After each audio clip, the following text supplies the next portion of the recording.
যত দোষ নন্দ দোষ এই ধরনের ঘটনা ঘটলে তো আমাদের জন্য বুঝতে হবে, মানুষও তো ইতিহাস সম্বন্ধে জানতে হবে বা ঘটনা কি ঘটছিল সেটাও জানতে হবে। উনি তো বলতেছে যে এখন উনি কথাটা হলো নির্বাচন শুনেন, করবেন না, আপনি কিন্তু উনি জোট বদল করছেন, কেন করছেন সেটাও আজকে বলছেন। উনি অনেক কিছু বলুক, ওনাকে যদি জিজ্ঞাসা করে দেন আপনাকে একটা আসন না দেওয়ার কারণে আপনি বিএনপি থেকে পদত্যাগ করে এলডিপি করলেন, জামাতকে আসনটা বেগম খালেদা জিয়া ছেড়ে দিয়েছিল, যার কারণে আপনি বিএনপি থেকে বাইরে হয়ে গেলেন, এখন আবার সে জামাতের কাছে কেন গেলেন? সে প্রশ্নটা করুক, সেটার উত্তর দেয়। জোট করছে না বেজোট করছে সেটা আমার দেওয়ার বিষয় না।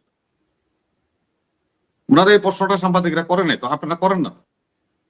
যে আপনারা তো সেদিন বিএনপি ছাড়ছিলেন হলো জামাতের সাথে আসন ভাগাভাগির সমঝোতায়, আপনাকে একটা আসন না দেওয়ার কারণে আপনি বিএনপি থেকে বাইরে চলে গেছিলেন। এখন আপনি বিএনপির বাইরে চলে গেছিলেন, এখন আবার আপনি সেই জামাত ইসলামের সাথেই আপনি অ্যালায়েন্স করছেন।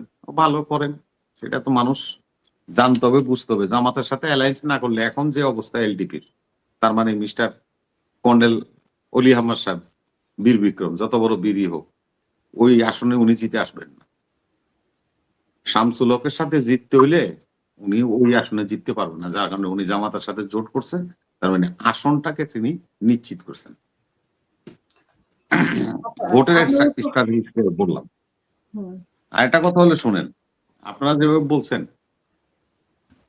বিএনপি একা হয়ে গেছে, হ্যাঁ বিএনপি একা হয়ে গেছে।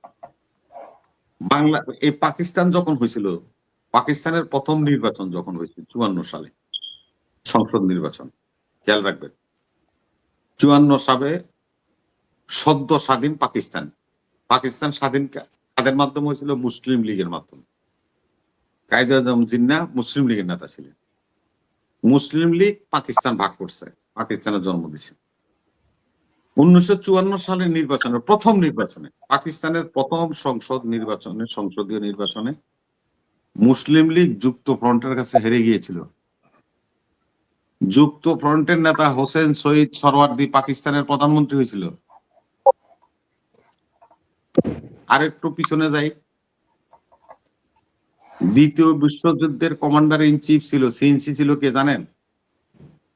উইনস্টন চার্চিল, যেখানে আমরা বসে আছেন। দ্বিতীয় বিশ্বযুদ্ধের পরে যখন নির্বাচনটা হলো লন্ডনে, ব্রিটিশ নির্বাচন, পার্লামেন্ট নির্বাচন, উইনস্টন চার্চিলের দল হারিয়ে গেছিল, উইনস্টন চার্চিল নিজেও হেরে গেছিল।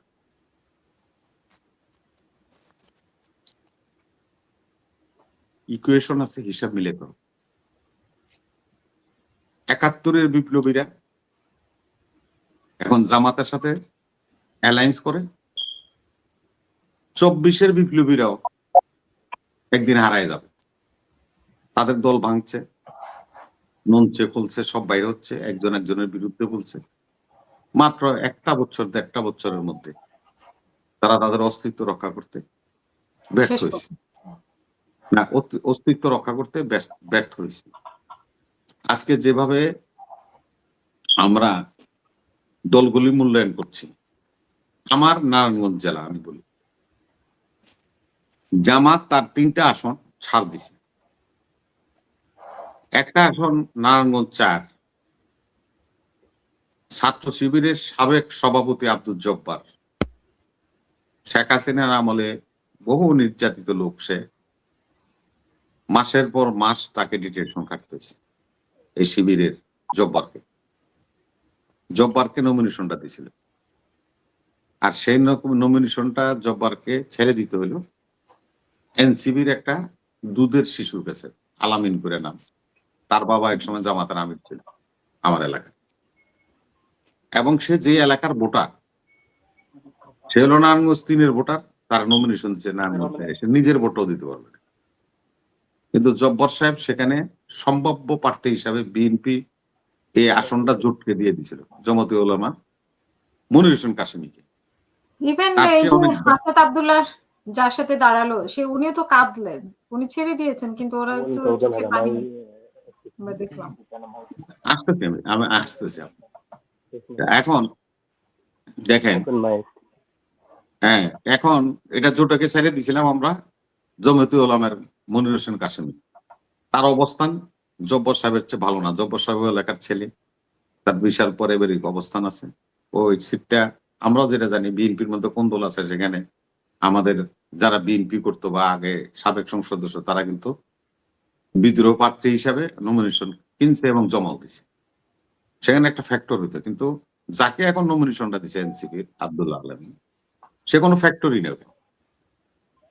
আরেকটা আসন দেখেন, খুব দুঃখ পাইতে আজকে আমি, আমার দল হলো, আমি এটা আমার দলেরও অনেক লোকের এরকম নির্যাতিত নিপীড়িত মানুষরা নমিনেশন পায় নাই, আমি দুঃখ প্রকাশ করি, আমার হৃদয়ে রক্তক্ষরণ হয়। আমার দীর্ঘদিনের জেল পার্টনার এবং বহু মামলায় একসাথে আমরা আসামি, নারায়ণগঞ্জের সবচেয়ে প্রবীণ একজন সিনিয়র সিটিজেন মাওলানা মাইনুদ্দিন আহমেদ, উনি জামাতের 17 বছর এই জামাতের আমির ছিলেন এবং আমার সাথে 4 বার উনি রিমান্ডে গেছেন, একসাথে আমাকেও ওনাকে রিমান্ডে নিয়েছে, একসাথে জেলখানায় সেলের মধ্যে থাকছি মাইনুদ্দিন ভাই আমি। তার মতো লোকরে বাদ দিয়ে আজকে চরমনায়ের একজন খেয়ে সিরাজুল মামুন নাকি তারে দিয়েছে। কিন্তু আমাদের এখানে নারায়ণগঞ্জ 5 আসনে প্রাথমিকভাবে নমিনেশন পাইছিল মাসুদ, তারপরে সেটা ফাইনালি এসে পাইছে হলো অ্যাডভোকেট আবুল কালাম। নিজেদের মধ্যে একটা অন্তর্দ্বন্দ্ব ছিল, ঝামেলা ছিল। মাওলানা মাইনুদ্দিন সাহেব অবশ্যই একটা প্রবীণ ফিগার, ওই এলাকার সাধারণ মানুষরা ওনার পছন্দ করে। দুর্ভাগ্য, অ্যালায়েন্স করতে যায় মাওলানা মাইনুদ্দিন সাহেব তার আসনটা হারাই ফেলে। আমি আমার জেলাটা বললাম, অন্য জেলাটা আমি বলতে চাই দোষগুলো, এটা অন্য কিছু। আমি এই জন্যই বলছি যে জাতীয় পার্টি থেকে আইসা চরমনায়ের দলে ভিড়ছে। আপনারা জানেন সাবেক রাষ্ট্রদূত ছিল মসি, গোলাম মসি, জাতীয় পার্টির গোলাম মসি। এখানে হলো জামাতের ক্যান্ডিডেট ছিল প্রিন্সিপাল ডক্টর ইকবাল হোসেন, আমাদের এলাকায় অত্যন্ত গুণী একজন শিক্ষক এবং তাকে সকল স্তরের মানুষ পছন্দ করে।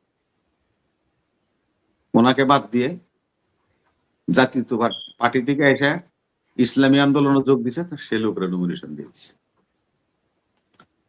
আপনি বুঝতে পারবেন এই নমিনেশন গেমে আপনার জামাত ইসলাম কত পিছিয়ে গেছে। কেন তাদের অ্যাকাউন্টে তো ভোট যোগ হবে না, যার যার মার্কা নির্বাচন করবে তার তার মার্কায় অ্যাকাউন্টে যোগ হবে। আর ওরা বুঝবে তখন, ওই যেরকম পিয়ার লইয়া ফালাইছে পরে বুঝছে, গণভোট লইয়া ফালাইছে পরে বুঝছে, এই নির্বাচন লইয়াও ওরা নির্বাচনের পরে বুঝবে যে ওরা উচ্চ কক্ষে কতটি আসন নষ্ট করবে।